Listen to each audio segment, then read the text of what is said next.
This instructional tutorial is intended as a review of the use of the subcutaneous route for drug administration. It contains a brief overview of the basic teaching points used by nursing staff and other medical professionals for patient education. There are families of drugs that may be administered via the subcutaneous route. Drugs with a slow, sustained absorption rate should be administered by this route. Two common examples of these drugs are insulin and heparin. Where should subcutaneous injections be administered? Frequently, recommended sites for the subcutaneous injections are the periumbilical region of the abdomen, the lateral aspects of the upper arm, the thigh, and the buttocks. In these areas, there are differences in absorption rates due to the amount of fat cells in the body tissues. The abdomen and the arms have the fastest absorption rate, followed by the thighs, hips, and buttocks. The recommended angle for the subcutaneous injection is 90 degrees, depending on the length of the needle utilized. It is important to minimize the risk of muscle penetration during the injection, as this increases the absorption rate of the medication.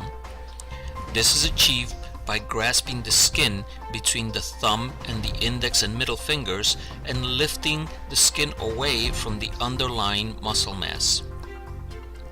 The risks associated with the subcutaneous injections are inflammation, infection, local trauma, pain and bruising caused by the repeated injection to the same site leads to poor absorption. There is a strong risk of hypoglycemia secondary to the accidental injection into the muscles. When using insulin, the rotation of the site of injection is extremely important. It prevents inflammation, infection, and local trauma, as well as lipohypertrophy and nodular amyloidosis. There are multiple patterns for insulin injection. Examples of these patterns should be provided and reviewed with the patient for use in accordance with their preference. Examples and templates for site rotations may be downloaded from the internet and given to the patient.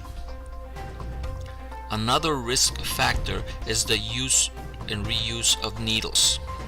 Many diabetics reuse needles to save money on the cost of supplies or due to the lack of awareness of the dangers of reuse. Reusing needles increases the infection and causes inflammatory changes, increases the possibility of bruising, bleeding, and trauma to the injection site. It is associated with suboptimal medication absorption. Because insulin needles are made of extremely thin materials, the tips are damaged after a single use. As they lose their factory installed protective lubricants,